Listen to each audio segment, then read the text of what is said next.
যে বিজেপি সরকার কেবল মুসলমানের বিরুদ্ধে সরকার, মুসলমান হিন্দু মুসলমান রাজনীতি করে, এইসব রাজনীতিকে আমি পছন্দ করি না। 7 জনের 7 ধরনের কথাই করবো, আপনারা অল্প বিবেক করবেন।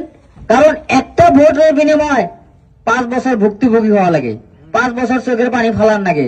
আজকে ভোট ধরাবো 22 তারিখে, আপনাকে আমাদের কোন নেতা কোনো দেখা যায় না, না খারাপ কইলাম, নেতা কিন্তু পাওয়া যায় না।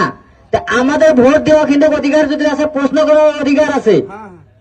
তা আমরা ভোট দিব ঠিকই, কিন্তু আমরা বিবেক করে ভোট দিব, যাতে আমরা ভোট দিয়ে যে আমরা ভুল যাতে আমরা যাতে বিপদ ডেকে না আনি, যে ভোট দিয়ে যাতে চোখের পানি ফালাতে লাগে না, যাতে কান্না লাগে না, হাহাকার যাতে হইতে লাগে না, আমরা সেটা বিবেচনা করে ভোট দেওয়া লাগবো, নাকি কন? আমার কথা হচ্ছে ভোট দেওয়ার দিকে আছে, সবাই যাবো। আমার সিম্বল কাপ পেলেন আপনারা, আমি ভোট চাই আছি, কিন্তু আপনারা বিবেচনা করবেন যে কার উপযুক্ত প্রার্থী ভোট দিলে কি হবো।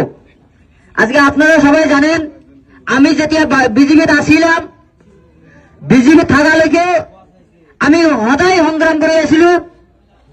ইচ্ছা করলে মই বহুত নিজের ঘর বাড়ি, বহুত প্রপার্টি আমি করবো পাইলে হতেন, বহুত আমি সম্পত্তি করবো পাইতাম, কিন্তু সুগুর আলীর কেন্দ্র একটা থাকা ঘর আজকে পর্যন্ত নাই। সুগুর আলী কিন্তু রাস্তাঘাটে চা দোকান করে খায়, আপনারা নিশ্চয় জানেন।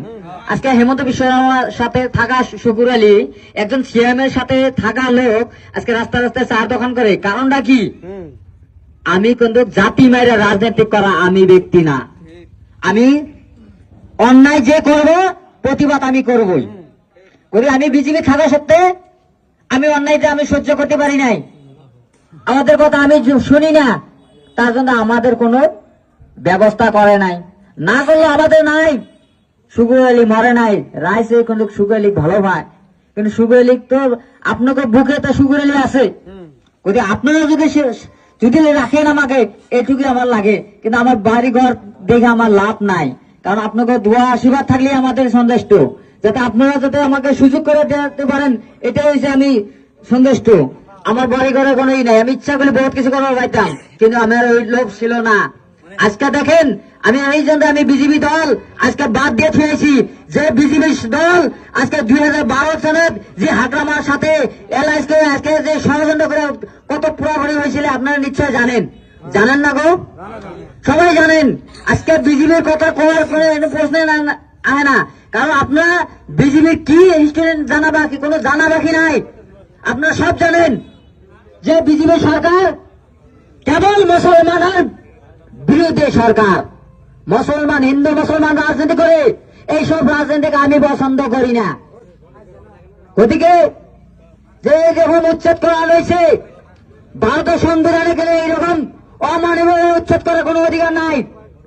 যেভাবে লঞ্চিত বঞ্চিত করে আছে আজকে আমাদের মুসলমান ভাইদের, যেভাবে আমাদের অন্যায় অত্যাচার করে আছে, কিন্তু আমাদের নেতা কিন্তু কি করে, পাশে পাশে তামসা দেখে বলে তোমরা লাগাও, কেসার লাগাও, আমরা আসি। যখন বিপদে পড়বেন তেকেও কোনো নেতা কিন্তু ধরা দিবে না, কোনো নেতা থাকবে না, কোনো নেতা আসবে না। তাইলে আমরা বিপদ কেন ডেকে আনবো? আজকে দেখেন মাটি বার্তা কাক দিয়েছে, ওদের লোক দিয়েছে, আমাদের মুসলিম মানুষকে নাই, জিরো দিয়েছে মাটি বার্তা নাকি? আমাদের মূল সমস্যা কি? মাটির সমস্যা। আজকে স্কুল কলেজ দিব, ডেভেলপ হবো, উন্নতি হবো, কিন্তু সুগুর আলী করতে পারবো না। কেন? সুগুর আলী সরকার বিরোধী।